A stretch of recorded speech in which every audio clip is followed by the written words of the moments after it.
Itong shade ang kailangan ko eh. So, check natin to. Yun. Good day mga boss, Architect JM here at andito tayo ngayon para bumili ng tiles.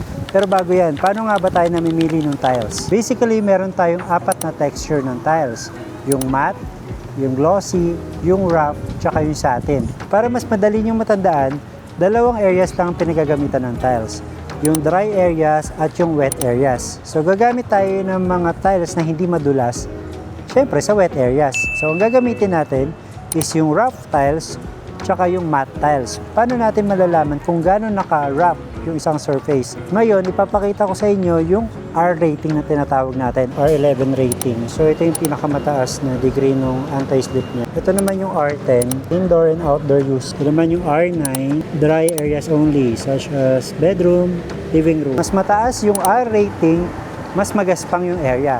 Yung R9 magaspang pa rin naman, pero compared to R11, mas magaspang yung R11. Tapos yung mga glossy tiles tsaka yung satin tiles, pwede natin siyang gamitin sa mga general areas like yung living, dining. Tapos yung dun sa bedroom, pwede natin siyang gamitan ng satin finish na tiles or glossy tiles. Mas gusto kasi nung iba glossy para mas madaling linisin.